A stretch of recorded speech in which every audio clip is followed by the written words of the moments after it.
நியூயார்க்கில் இருக்கக்கூடிய டைம்ஸ் சதுக்கத்திலிருந்து அங்கே போராட்டக்காரர்கள் ஆர்ப்பாட்டத்தில் ஈடுபட்டுக் கொண்டிருக்கிறார்கள். ஜல்லிக்கட்டுக்கு ஆதரவாக தமிழர்கள் அங்கே போராட்டத்தில் ஈடுபட்டுக் கொண்டிருக்கிறார்கள். அந்த காட்சிகளை எல்லாம் நேரலையில் தருவதற்காக தற்போது ஒரு நேயர் நம்மிடையே இணைந்திருக்கிறார் ஸ்கைப் வாயிலாக. அவருடைய பெயர் சாரதி. சாரதி வணக்கம்.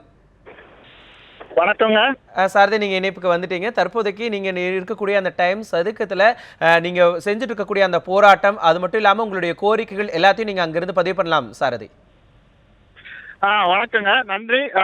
எங்களோட கோரிக்கை என்னன்னா, இங்க வந்து கூடியிருக்கிற மக்கள் வந்து பாத்தீங்கன்னா நியூயார்க், நியூ ஜெர்சி, கனெக்டிகட் 3 மாநிலத்துல இருந்தும் மக்கள் வந்து ஆங்காங்கே இருந்து திரண்டு இங்க வந்திருக்கிறாங்க.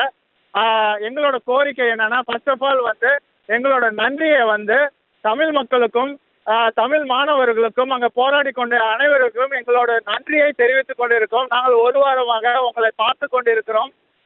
இது வந்து நம்ம வந்து இது ஜல்லிக்கட்டை வந்து எங்களோட கோரிக்கை என்னன்னா, நிரந்தரமான தடையை நீக்கி இது எங்களோட கலாச்சாரம், இதற்கு மேல் எந்த ஒரு தடையும் வரக்கூடாது.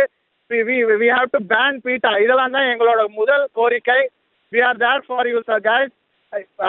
யுஎஸ்ல இருக்கிற அனைத்து மாநிலங்களிலும் ஆங்காங்கே வந்து எங்களோட எதிர்ப்புகளை தெரிவித்துக் கொண்டிருக்கிறோம். ஸோ அதனால பார்த்தீங்கன்னா இங்க மக்கள் எல்லாருமே கூடியிருக்கிறாங்க. எங்களோட guys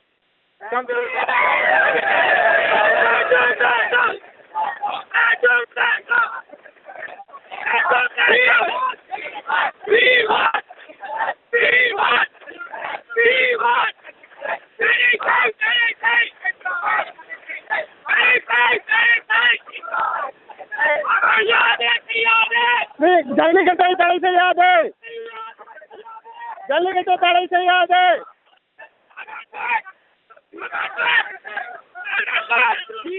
திரு சாரதி, நீங்க தொடர்ந்து அங்க இருக்கக்கூடிய அந்த டைம்ஸ் சதுக்கத்துல போராட்டத்தில் ஈடுபட்டு இருக்கக்கூடிய அந்த காட்சிகள் எல்லாம் பார்க்க முடிகிறது. நீங்க தமிழகத்தில் அந்த போராட்டத்தில் ஈடுபட்டு கொண்டிருக்கக்கூடிய பலரும் வந்து நேரடியாக ஜல்லிக்கட்டை பார்த்திருப்பீர்கள் அல்லது வீடியோக்களின் வாயிலாக அந்த ஜல்லிக்கட்டை பார்த்திருப்பீங்க. எத்தனையோ பேருக்கு அந்த ஜல்லிக்கட்டு மிக நெருக்கமானதாக இருந்திருக்கும். ஆனால் கிட்டத்தட்ட 3 ஆண்டுகளாக ஜல்லிக்கட்டு விளையாடாமல் இருந்தது உங்களுக்கு எந்த விதமான மனநிலை ஏற்படுத்தியிருக்கிறது? உங்களுடைய மனநிலையை கூட நீங்க பதிவு செய்யலாம் சாரதி. சார், எங்களோட மனநிலை என்னன்னா, நாங்க வந்து வெளிநாட்டுல இருந்தாலும் நாங்க எங்களோட முன்னோர்கள், எங்களோட தகப்பன், பாட்டன், முப்பாட்டன் எல்லாமே விவசாயத்திலிருந்து வந்தவங்க. எங்களோட குடும்பம் எல்லாமே விவசாயம் தான் முக்கால்வாசி.